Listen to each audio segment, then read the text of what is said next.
Welcome families to Riverdale High School's grade level night.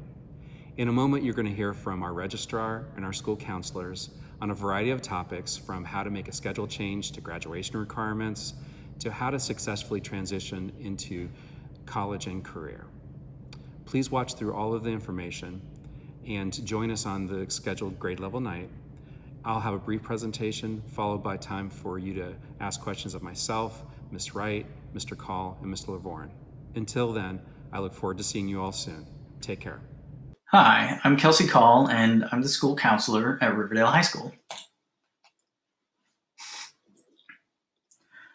The Riverdale Diploma requires a total of 28 credits broken down into subject requirements on this table. The Oregon Standard Diploma requires 4 fewer credits at 24 total. The Riverdale Diploma requires 1 credit more of math, science, social studies, and requires that students take 2 credits of a foreign language, which is not required for the Oregon Diploma. The Riverdale Diploma also requires 90 hours of community service, and both diplomas require the extended application of student skills, the development of a personal education plan, and passing state-required essential skills where students demonstrate proficiency in reading, writing, and math. This requirement may be waived by the state because of our current context, but we are proceeding as if the requirement stands to make sure our students are ready. The Riverdale Diploma prepares our students to be strong college applicants. The minimum entry requirements for the Oregon University system are exceeded by the Riverdale Diploma. Students who receive the Oregon Diploma can still be strong college applicants, although it should be noted that the Oregon Diploma does not require a world language credit, and the entry requirements for the Oregon University system does require 2 credits of world language, listed as a second language in the graphic on the right. Personal education plans, or PEPs, are developed over the course of a student's entire high school career. We are making improvements to PEPs. Each student will make a 4-year graduation plan, which includes taking rigorous courses, exploring personal interests, staying on track to graduate, and planning out their courses. Service learning planning includes finding opportunities for volunteering and tracking those hours towards graduation requirements. College and career exploration seeks to align a student's high school experiences with their post-secondary aspirations. We also make individualized considerations to allow for important nuance and self-direction, which can include independent studies, internships, external courses, and other details specific to each student. PEPs also document extracurricular activities and accomplishments. Now, real quick, let's take a look at the required 4-year course sequence.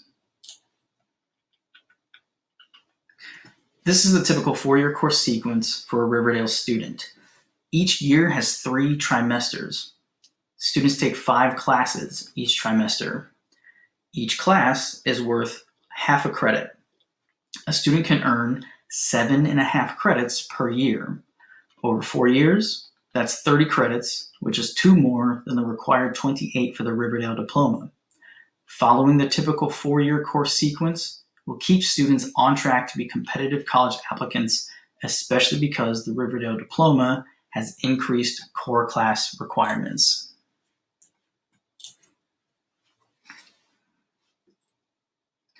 A grad check is the process of determining if a student is on track to graduate and earn their diploma. The most thorough planning and grad checks occur at the end of 10th grade and the middle of 11th grade. On the top right of the grad check is a table which notes what type of diploma a student is pursuing, the number of credits required for each subject area, the number of credits they've already completed, the number of credits that are a work in progress, marked WIP in the form, and it includes the number of credits that remain incomplete. The work in progress credits are counted on the assumption that a student will pass their classes. Below the credit summary, a student's completed service learning hours are documented. 90 hours are required to graduate. In this table, you can see the GPA points that are earned by each grade. A student's GPA is equal to the number of GPA points they earn divided by the number of letter grade classes. A P means a student passed the class. An I means the class remains incomplete. The honors options at Riverdale High School begin with an honors contract for each class for which a student wants to pursue honors. Successful completion of the honors option will be reflected in report cards and transcripts. For example, a student who earns an A and earns honors credit will have the grade AH. There is no penalty for a student who enters into the honors contract and does not complete the requirements, nor is that result displayed on report cards or transcripts. If a student wishes to drop honors, they are asked to do so within the first 5 weeks of the start of the term. Senior Exhibition, which fulfills the extended application requirement for graduation, is a capstone project for 12th grade students that combines research, writing, and presentation skills with experiential learning, including multiple phases of development and revision. Senior Exhibition is a year-long project that results in a comprehensive thesis and oral presentation to the community. Ninth grade students get early access to these projects as audience members during the project development towards its final iteration, providing feedback to the seniors. Because more time is dedicated to advisory this year, we will cover a variety of topics. It will consist of college and career exploration, including identifying personal interests, skills, good matches, and career-related learning experiences, or CURLEs, which are universal work skills like writing a resume and interviewing. Advisory also includes personal education planning, or PEPs, which we've discussed previously. Additionally, advisory includes social emotional learning, which is delivered through community building, personal reflections and skill building, and interpersonal skill building. There will also be other events, such as assemblies, grade level meetings, and other activities. Riverdale High School has a lot of clubs, which are a great way to get connected to other students and staff. Because of our current context, some of these clubs may not yet be active, but updates are coming soon.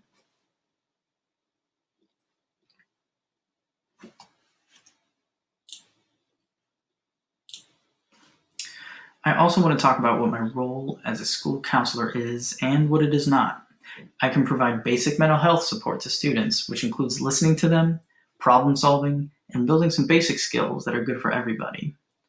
I do not conduct therapy, although I can help students and families get connected to professional mental health counseling services. I will also note that I am bound by confidentiality, meaning that I respect the privacy of students unless I am worried about safety, past, present, or future. Hi there, I'm Cheryl Wright. I'm the administrative assistant to the principal, Mr. Flannery, and the registrar. I don't know about you guys, but all these virtual meetings and videos make me a little nervous, so please bear with me. I've already done several takes, and this one's going to have hiccups as well. The first thing I'm going to talk about is scheduling. How does a student get a schedule each year? That begins with forecasting. We forecast each spring. Prior to forecasting, students will engage in activities that help to prepare them for forecasting.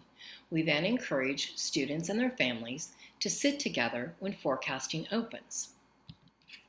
Core classes such as science, English, and history are grade level specific. Students will not forecast for those. Math and foreign language are determined on prior coursework completed. One of the questions I often get is, I think my schedule is wrong. I think I might be missing a class. Where's my English class? We have a schedule change request form that's online.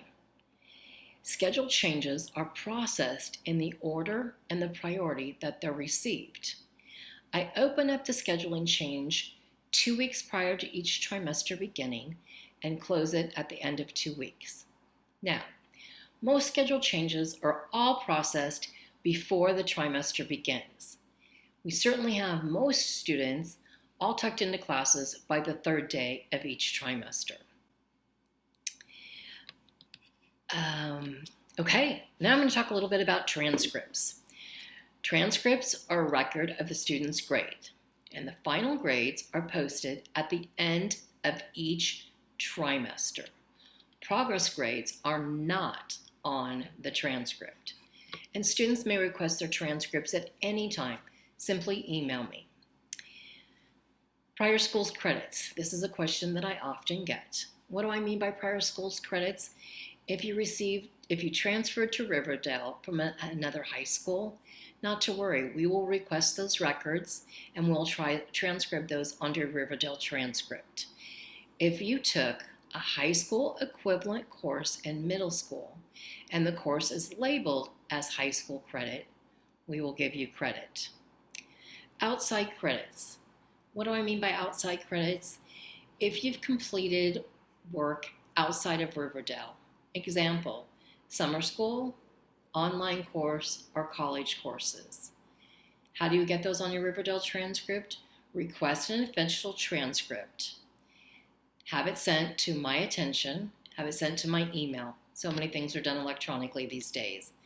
And remember, before considering doing any coursework outside of Riverdale, work with your counselor, Mr. Call. Thank you so much. And if you have any questions, please feel free to ask. Thank you so much.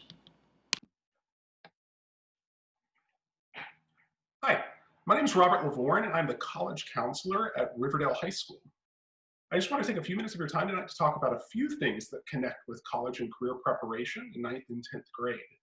If you have any questions about the college application process in general, I recommend that you watch my video from College Night, during which I walk our senior and curious junior parents through the application process itself.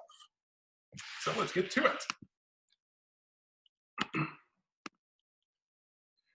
One of the common themes you're going to hear from me during your time at Riverdale is that students need to learn to embrace challenge during their time here.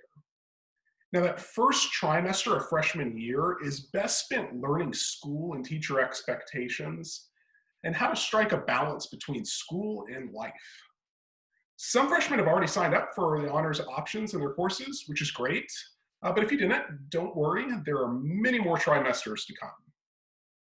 As you do progress through your time at Riverdale, though, we do hope that you find more and more opportunities to challenge yourself.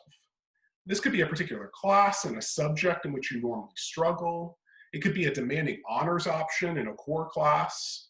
Or as you progress through your time at Riverdale, it could be a dual enrollment course, which will actually earn you college credit. Extracurriculars are the other half of this school life balance. The category is quite broad and could include sports, clubs, community groups, the arts, service learning opportunities, employment, hobbies, professional organizations, or academic organizations. Academically, student schedules will look fairly similar over the years, and extracurriculars are a good way to show just what you're passionate about. When it comes time for college applications, colleges are generally going to be looking at two things: time spent and leadership.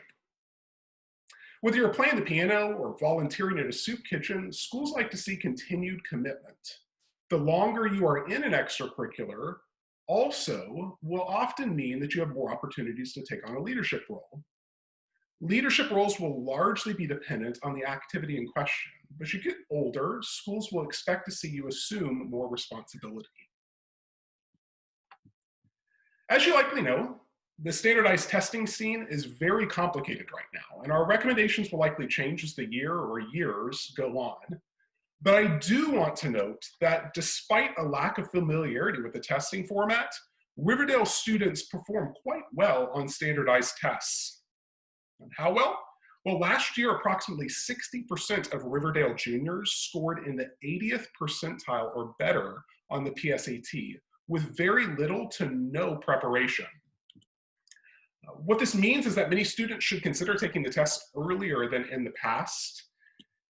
And the August or September SAT or ACT is likely a good test for many rising juniors to target. So this will especially be relevant to our sophomore students and families in the audience. But there are also a number of other tests that students will want to keep in mind now and over the next years to come. We hope to offer the PSAT on January 26, 2021. That test was originally scheduled for October, but they've added a January test date for students because of everything going on right now. This will be a qualifying test for national merit, who recognizes juniors who score in the top 3% of test takers. Now, national merit only applies to junior students. Those sophomores are often able to take the PSAT. We provide the opportunity for students to take AP tests that connect with our coursework, and we encourage and assist students as they independently prepare for tests in subjects we do not offer. A survey will go out to student email accounts soon, asking them to indicate interest in taking certain AP tests this year. Once students indicate any tests in which they're interested, they can also come to me or Sarah Hansen and talk about what preparation for that test would look like. The first week of November, then, we will register students to take the tests. There is still the option to register late, but it does mean incurring a late fee. So if they are interested in the test, answering so on the survey does not necessarily mean that you're signing up for the test. It's just a way to indicate to us that you are interested so that we can go ahead and begin the conversation, decide whether you really want to take it this year or maybe in future years. Some students will also have questions about SAT subject tests, and it's likely best to delay those tests until late in junior year, though there are, of course, exceptions. If you are thinking about taking an SAT subject test a little bit earlier than that, I would go ahead and contact me and just ask any questions that you may have. Lastly, in the spring, we're going to coordinate with students to help them find other opportunities outside of any extracurriculars in which they already participate. And we'll also have a better idea at that time where we are in terms of COVID and summer as summer approaches. Outside of that, pre-college programs are a great way for students to pursue a particular course of study, as well as experience in some way what college will be like. And you don't have to go all the way across the country to do a pre-college program. There are great local options available at places such as PCC and Oregon State University. And many of those pre-college programs will likely be virtual next summer as well. That's all for me today. I look forward to answering any questions that you have in our session.